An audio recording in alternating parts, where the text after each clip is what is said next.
Hello. That was the worst intro ever. I'm sorry about that. Well, anyway. As you can tell from probably from this title, what I'm going to be talking about in this today is, I'm going to be talking about I'm going to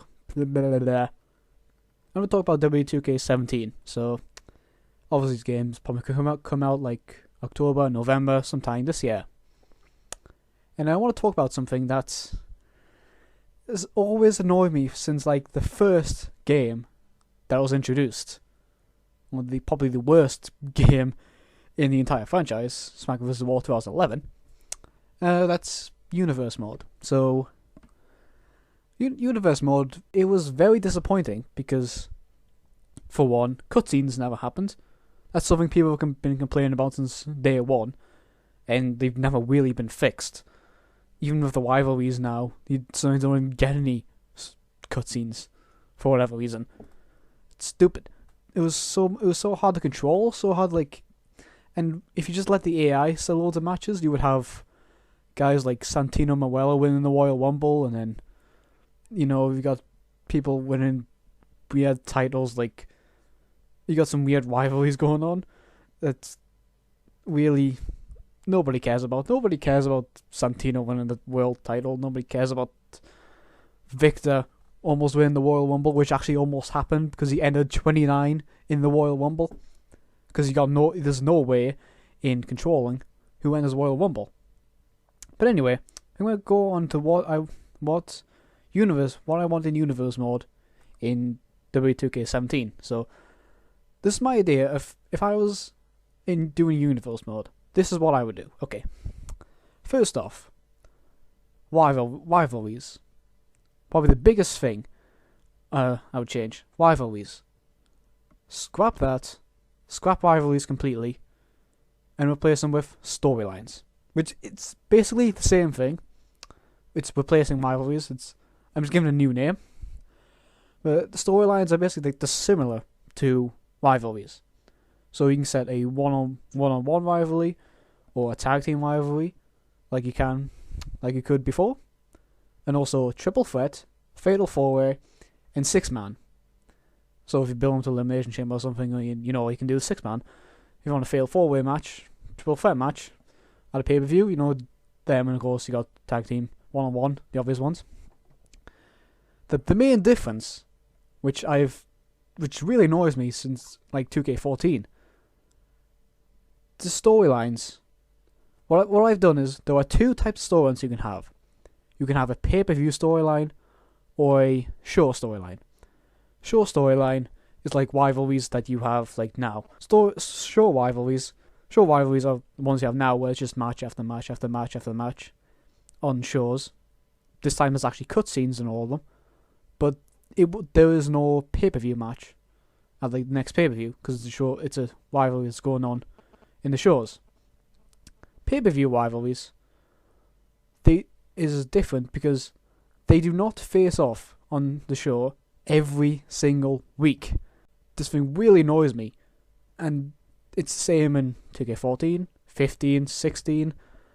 Rivalries are match after match after match, and if you learn from Roman Reigns versus Bray Wyatt, that is not a good rivalry set. So pay-per-view rivalry will actually be building up to one pay-per-view match between those people. So if it's a one-on-one rivalry, say Seth Rollins versus Brock Lesnar, actually the shows will build up to that match. So, maybe it's Rollins versus Orton, Lesnar interferes, Lesnar versus Rusev, and then Rollins interferes. Next week, there's a tag team match. Rollins and Rusev versus Lesnar and Orton.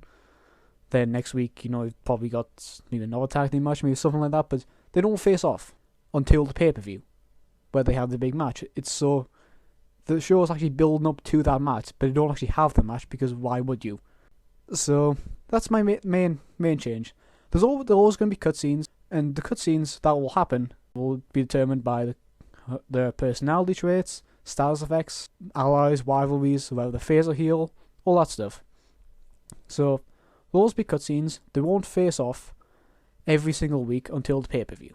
Triple threat match, fatal four ways, maybe guys in those rivalries will face off on the show, but there won't be a fatal four-way match on the shows, of course. there's also one other thing that I wanted to include, and as to be able to set a storyline 1 versus 1 of a champion versus #1 contender. So say Seth Rollins is the world champion, you can set #1 contender. What this will do is that on the show, on Raw, there will be a #1 contender match, maybe the main event, and that will determine who Rollins will face in the storyline and at the pay-per-view. Because, well, I like to do like 6-man battle royal #1 contender matches sometimes, but you can't do that in rivalries. So this way, if you do champion versus #1 contender, there is no set exactly who it is, but the person who wins the #1 contenders match is one who is going to be in a storyline with the champion. And of course, at the pay-per-view, they will face off for that title. So anyway, now on to the next thing. For tag teams, to have a new thing be called a tension bar. Basically, what my idea of the tension bar is this is just a bar for like the tag teams that will fill up and obviously fill down based on what happens on the show. What gets this bar to fill up is the tag teams not getting along, or they're losing loads of matches and not cooperating well at all. So you say it's a primetime players and you play as Darren Young, and Darren Young's in the winning all the matches, but Tyler O'Neil's not being tagged in once. Tension will go up, and likely, if it gets high enough, Tyler O'Neil will turn on Darren Young. Or if they're just not getting along, Darren Young or Tyler O'Neil will turn on one another. Whatever will happen.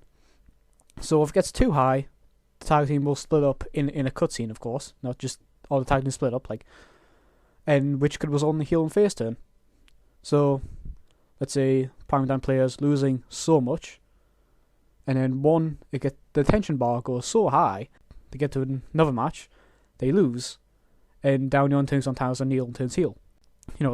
So that way, tag team splits up because they're not working well, and you've got a new heel, Darren Young. Of course, you got Tyler O'Neil as a babyface. They're going singles now, and you got a new storyline there. Darren Young versus Tyler O'Neil. Next up, in my career award this year, they had interviews, which of course you can talk about Tyler Breeze, blah blah blah. What this has happened, and then you can choose obviously different options for what you want to say. Why not put that in universe mode? Doesn't have to be voiceover.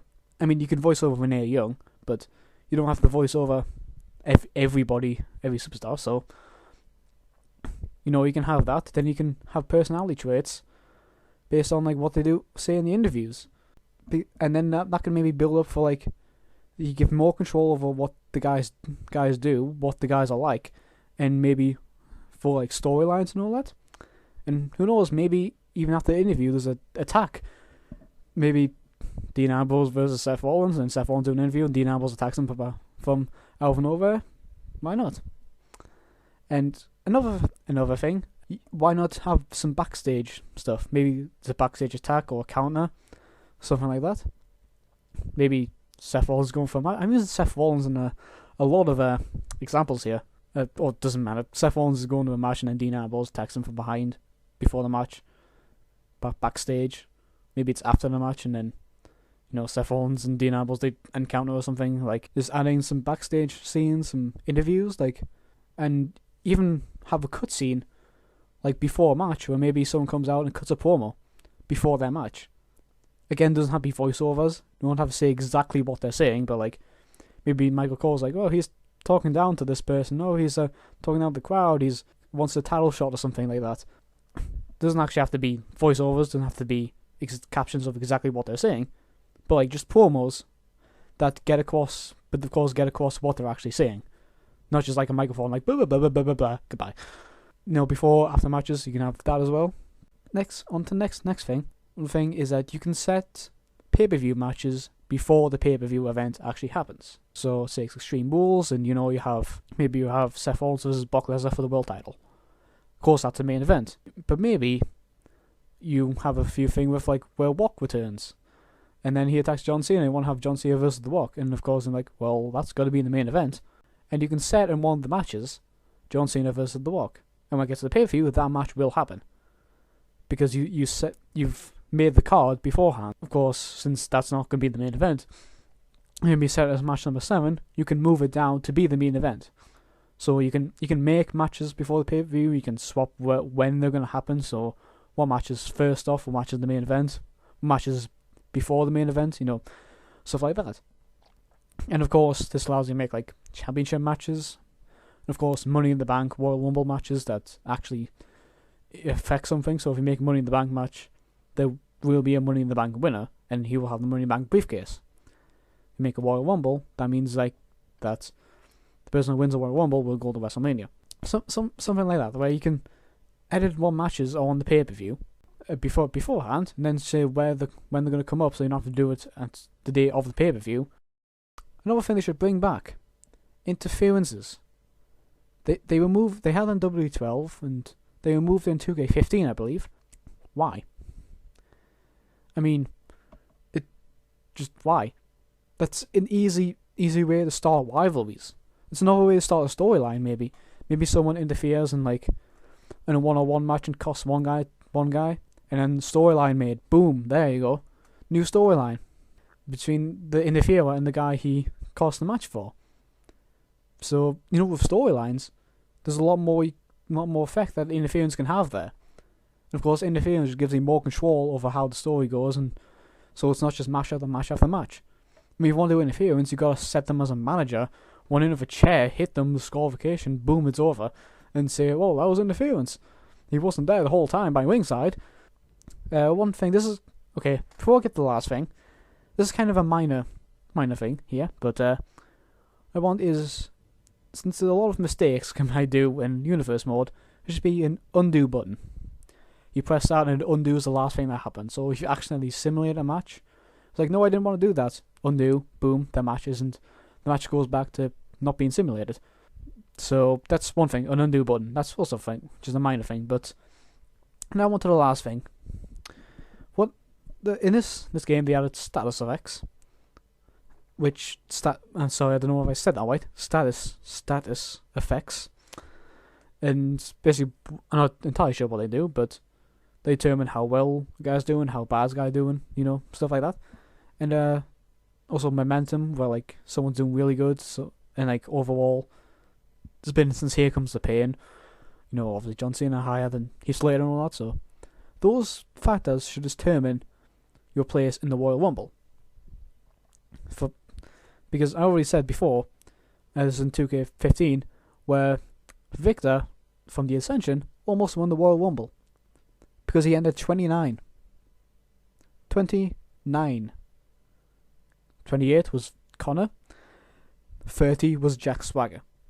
The final 4 were Jack Swagger, Connor, Victor, and Chris Jericho. Chris Jericho, fair enough. Jack Swagger, you can pass. He's a former world champion, I guess.